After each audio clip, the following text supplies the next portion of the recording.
Good afternoon, everyone. Now, I know that we've already heard it, but I do have to say it myself as well. Yo soy Boricua, pa que tú lo sepas. It is such a pleasure to be here, and before I subject you to any more of my Spanish, I do want to just shout out one of the many great New Yorkers who is currently giving this city incredible hope, and that is Jose Alvarado on the New York Knicks. I want to thank so many of our speakers who have joined us here today for their remarks, for their commitment, for their service to this city. And I also just want to ask if everyone can put their hands together for someone that many of us have had the privilege of getting to know, and many more of us know of from afar, Toñita.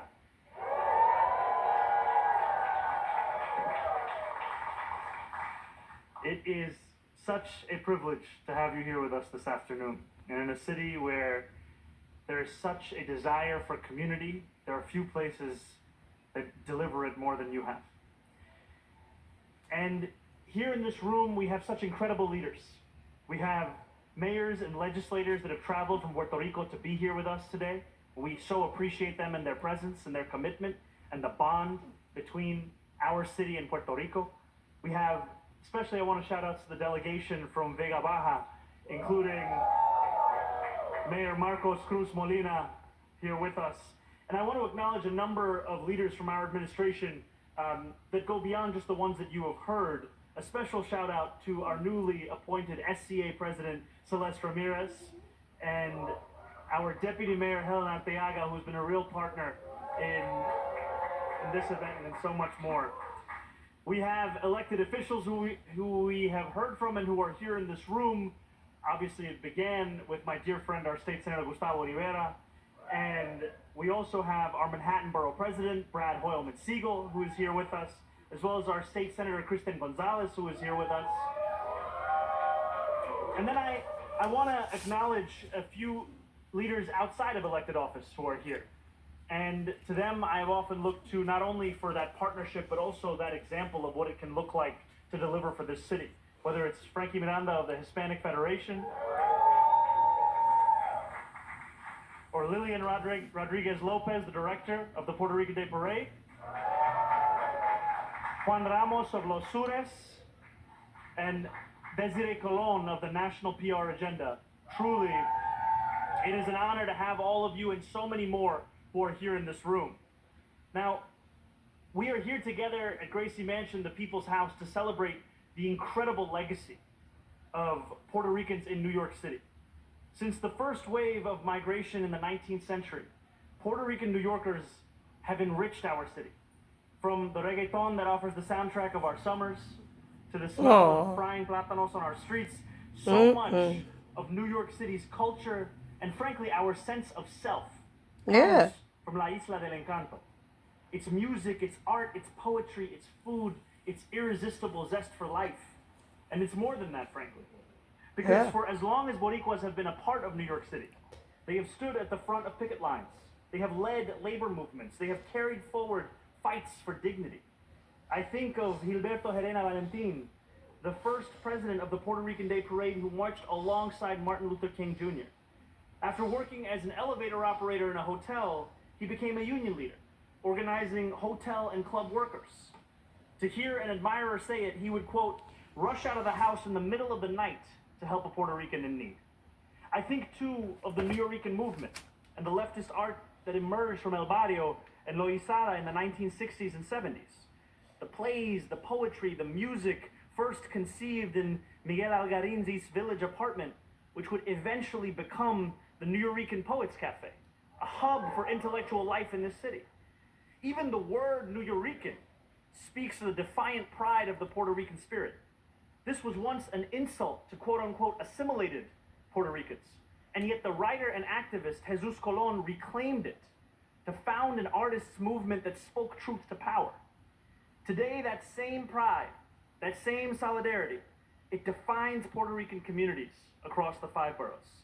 This weekend, the Boricuas of our city will don bright colors, sing songs of freedom, and wave a flag that was once made illegal by the United States government. There will be joy. It's the flag right there. Thank you to my brother David for always having it on him. There will be joy, hopefully joy that is reflective also of success the night before. As we pray for the Knicks, we pray for Jose. And Knicks in 5.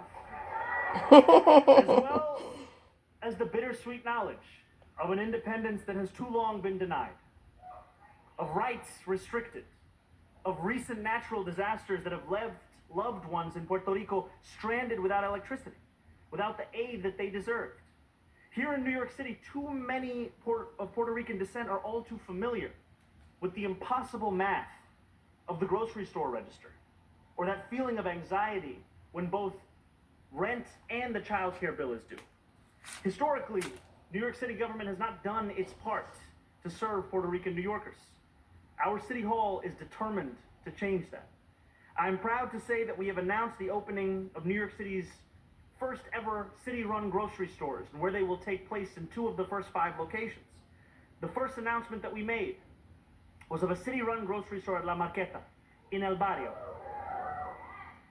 And the first one to open will be at La Peninsula in Hunts Point. Beginning sometime next year, New Yorkers starting in the Bronx will be able to go there and get their groceries at prices that they can actually afford. And we are working to build and to preserve affordable housing.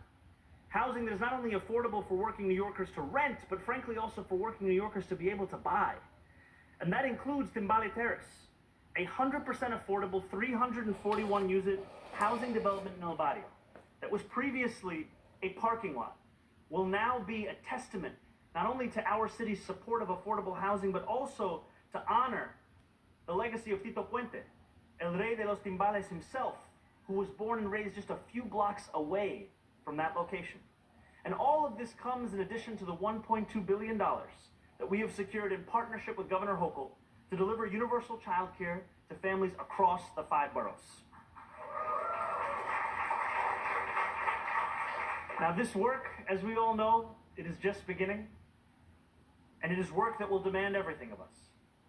And it will require the same defiant insistence on dignity, on naming injustice that has long defined New York City's Puerto Rican communities.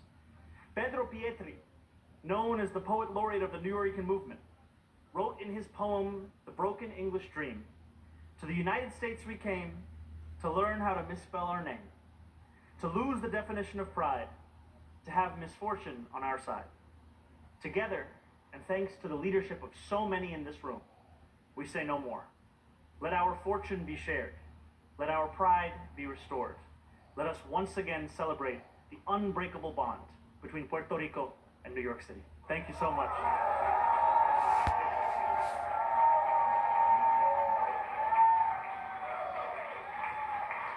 Oh.